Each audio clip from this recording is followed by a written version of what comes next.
This is one of the fastest bikes in the last few hundred meters of a bike race in the world right now. It's Nacer Bouhanni's Orbea Orca. I think we should start with one key detail in my opinion. That's the Fight NB logo on a boxing glove.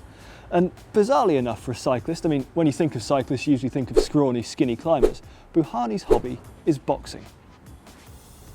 But I'm sure that there's actually some transferable skill there, especially when you're leaning on people and you're contesting for that wheel in the last few hundred meters of a bike race. Important transferable skills perhaps. I think we should start with the details that finish the bike off, because I think with any pro bike there's the UCI weight limit that restricts it, so the difference really is made in the details. First up, Bouhanni's bar tape. Now it's wrapped right to the centre of the bars. You might have seen that on Bradley Wiggins's bike. It's also popular on Madison riders on the track so they can hold right in the middle of the bars. I actually don't know why Bouhanni has that. Maybe it's more comfortable.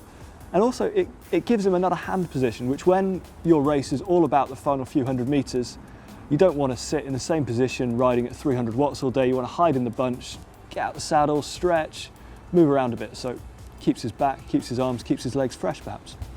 Now, a chain catcher is pretty much standard on a pro bike, and combined with pro mechanics, knowledge and know-how, and Dura-Ace Di2 in Bouhanni's case, it's probably not strictly necessary. I mean, I can't see his chain coming off all that much, but you do want to guard against the worst case scenario. So he's got a K-edge chain catcher. It's actually got an SRM logo on it, and he has an SRM mount up at the bars too.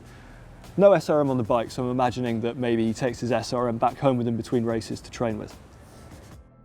Now, before we move on to the rest of the bike, the last of the finishing details is the massive Vision stem. It's 14 centimeters long, which is not unusual. I think that's pretty standard for pro cyclists who are generally more flexible than the average rider.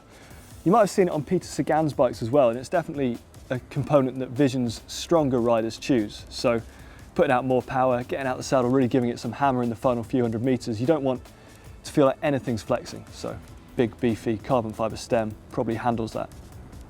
Moving on from the finishing details, what about the stuff that drives Bouhanni forwards? Well, unusually for Shimano teams, he's on a mixture of Shimano components and another brand, in this case FSA. So he's got an FSA K-Force Light chainset. They're 172.5mm cranks, and he's got 5339 chainrings. I was actually expecting him to be running a 54, but I guess if the conditions warrant that, if it's a really fast tailwind sprint, he may choose a bigger chainring in that situation. The brakes are also supplied by FSA, and they're the SLK model. The rest of the group set, however, is Shimano. So he's got Dura-Ace Di2 levers, Dura-Ace Di2 front mech, and a Dura-Ace Di2 rear mech, Dura-Ace cassette, and a Dura-Ace chain. One thing that he goes without, unusually for sprinters because they are in fact called sprint shifters, are the little blips, the little buttons that you see some Shimano riders have on the drops. So I wasn't just expecting them because he's a sprinter, I was expecting them because they do in fact make it far easier to change gear while under pressure in the drops, something that is perfect for sprinters. Bouhanni and the rest of the Cofidis team have their wheels supplied by Vision. Now, Bouhanni on this bike has chosen the Vision Metron 55 tubular wheels. Now, the 55s are an intermediate depth, so you could go deeper, you could go shallower. What they do give is they give a good blend of aerodynamics, lightweight for acceleration, and also handling. So they're going to be easy to handle in high wind situations where you've got a lot of crosswind or a really rough road surface. So again, pretty much perfect for a sprinter, because while you may sacrifice a little bit in aerodynamics compared to deep wheels, you're not sacrificing too much, and you gain in handling and gain in lightweight from acceleration. Tyres are skin wool, which I think looks really, really cool, and they are Kenda SC tyres. They don't actually have a measurement on the sidewall, but we've got our calipers on them, and they came in around 23.5 to 24, so I'd suggest that out the box they're probably marked as 23s. Like the chainset and the brakes, Bouhanni's seat post is supplied by FSA, and that's the K-Force model. He's using one of the models with a lot of throwback, and his saddle, which is a Prologo Nago Evo CPC, so it's got the rubber bits for grip, is thrown right back on the rails, so he's a rider who clearly favours quite a lot of layback. Orbea stand out as a bike brand supporting a professional cycling team because they actually supply them with one road race frame. That's the Orca, so it ticks all the boxes. It's stiff, aerodynamic, and lightweight, so perfect for a rider like Bouhanni. But it's really interesting to see that the sprinter is riding the same bike as the climbers and stuff like that. It's quite cool.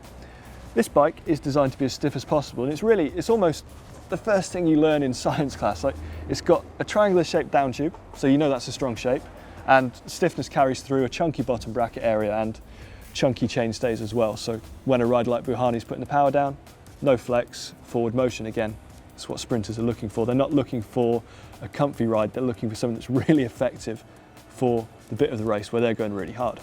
Another thing that stands out about Bouhanni's bike is actually the fact that it is a different colour from the rest of the team. And speaking to the mechanics here, they're saying that he is actually the only rider on the team who got access to Orbea's My O program, which is where anyone can design the paint job on their bikes.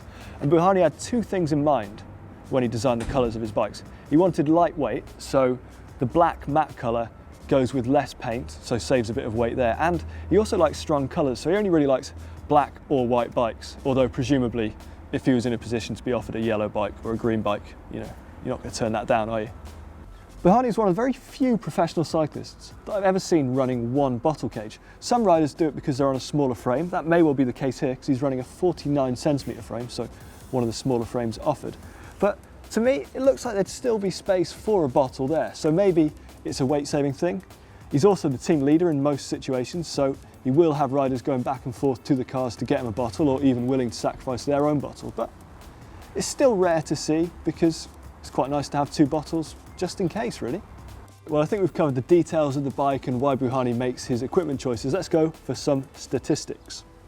The entire bike actually weighs very little, especially for a sprinter's bike. It's 7.03 kilograms, so 230 grams over the UCI's weight limit, which with a lighter set of wheels would be bang on the limit there. Bouhanni isn't the tallest rider out there, so it's no surprise to see that his saddle height is 67.5 centimetres, but it is a little surprising to see how long his reach is.